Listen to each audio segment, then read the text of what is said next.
Solar विद्युत तार लगी दंपति मृत।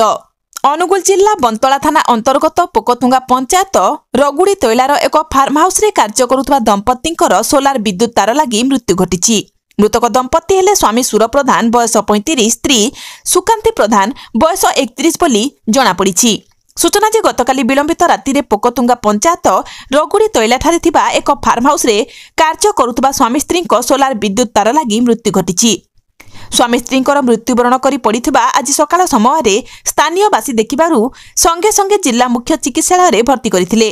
सेतेबेलकु दुहिंकर मृत्यु घटी सारिथिला। एपटे फार्म हाउस मालिक कहउचंती जे खाइसारी हाथ धोई हेबा बेले सोलार विद्युत तार रे लागि जिबारु दुई जनकर मृत्यु घटिछि। ए खबर पाई परिवार लोक हत्या अभियोग आनिछंती। घटनास्थल रे बंतला पुलिस पहुंची तदंत आरंभ करिछि। कोन कारण हेते? नै तदंत तो आरंभ होईछि। बर्तमान जहाँ प्राथमिक तदंत जना पड़ी सोलार फेंसिंग जो होती तार कॉन्ट्रैक्टर आसचंती आर्थिंग बोधे ठीक मिली जो से एक्सपायर हो जाए दुई जन एक्सपायर कर सोलार फेंसिंग लाइट कॉन्ट्रैक्टर आसी आम सब एंगल देखुचु। आम इलेक्ट्रिसिटी डिपार्टमेंट ओपिनियन नौचु साइंटिफिक टीम यूटिलाइज करछु देखुचु केते दूर पॉसिबल एपर्यंत जना पड़ी फेंसिंग तार कॉन्ट्रैक्टर आसिक सर जो जगह सर डेड बॉडी पड़ीला बोली कहते जे से जगह तो किसी जमी देखाऊनी जे छटपटा कि तार छिंडिया सेमती देखिए जना पड़नी तार नछिले भी हो पार से जगह देखुचु आम से जगह तो आम देखुचु आमर साइंटिफिक टीम यूटिलाइज करा होची अछंती भी प्रेजेंट अछंती एबे देखुछन मासु ना कोन जो समस्या डेथ कर गले से आपन कोन हेबे रोशन भाई किंदी कोन हैला दादा हो यार इनका केते वर्ष लागले बोर सेवन किंतु आपन जानले खबर कोन पाइले जासचंदी आपन कोन खबर पाइले किंतु आसले हे हिट किंगरु से प्रधान कहले जाना खबर सुन जाई दे काहे खुला रे मला बोली कहले जे हमें तीन हो नाही कि किछ नहीं किंदी आपन कोन लागु कि मारी ना पकेले गिरा किंदी हला जे हम तो ना से देखुन कि किछ नहीं आपन कोन दाबी करबे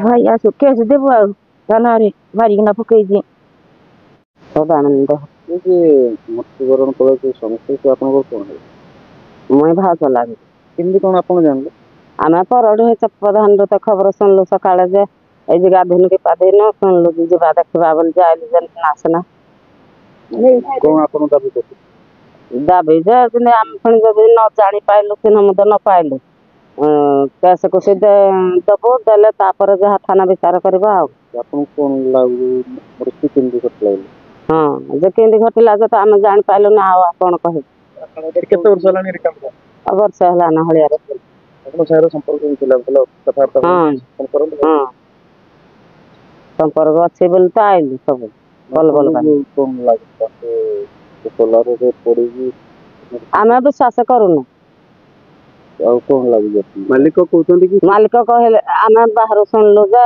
नानी करंट देथिले जे नानी करंट रे मला देखला को सोलार करंट जे हम विश्वास करूनु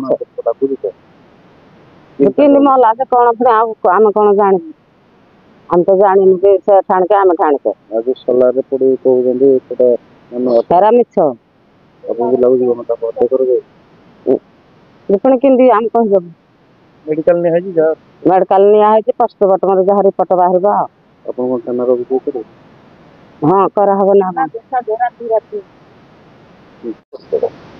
मोना कविता देवरी बहुत ग्राम रो कविता देवरी किंदी कोन घटना घटी गला घटना घटी गला कोन से मतो 5 दिन हला ने खाउजंती अब काम भी किसी करूना 5 दिन पर तब आम सका कौन कलु आम जनवरी 26 है स्वामी स्त्री आम गलु जो जनवरी 26 पालन करसलु आसला से आम गले हारी से जई देखा को से गले हारी तापर से दिन सारा भी मद ताकर कौन हेबे आमर से आम पिला माने आपन को पाखर से काम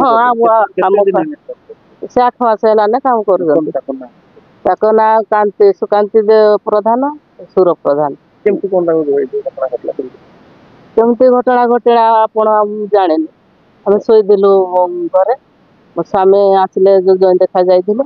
ସ୍ୱାମୀ ଆସିଲା ପରେ ସ୍ୱାମୀ ମୋତେ ପଚାରିଲେ ଯେ ସୁରହର ନାହାନ୍ତି କି? ମୁଁ କହିଲୁ ନାହିଁ, ସେ ନାହାନ୍ତି, ସେ କୁଆଡ଼େ ମାନେ କରିକିରି ସେ ଯାଇଛନ୍ତି କୁଆଡ଼େ, ଏପର୍ଯ୍ୟନ୍ତ ବି ଆସିନାହାନ୍ତି। 9:30 ବାଜିଲା ବୋଧେ। ସେ କହିଲେ ଆସିନାହାନ୍ତି, ସେଣୁ କହିଲେ ନାହିଁ।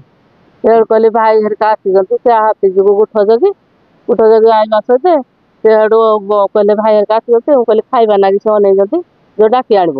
ଡାକି ଆଣିବା ଯଦି ସେ ଆସିଲେ ଡାକି ଆସିଲା ପରେ ସେ ସେଠୁ ଦେଖିଦେଲେ ତାକୁ ନା ସେ ପଡ଼ିଛି।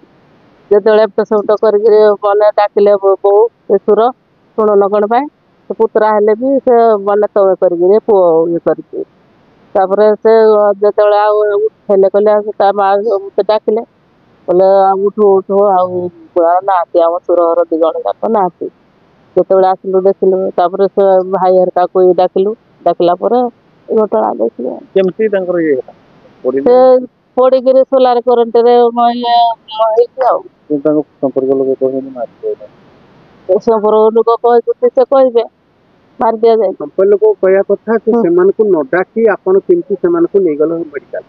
ଏଇଟା ଗୋଟେ ମେଡିକାଲ ଯେହେତୁ ସେ ଇଏ ହେଇଥିଲା ନା, ଟିକେ ଯାହାହେଲେ ବି ଦେହଟା ଇଏ ଥିଲା ନା, ମାନେ ଶୁଣୁଥିଲା ଟିକେ କାଳେ କ'ଣ ବଞ୍ଚିଯିବେ କି କ'ଣ ବୋଲି ଆମେ ସେଇଥିପାଇଁ ମେଡିକାଲ ନେଇଗଲୁ।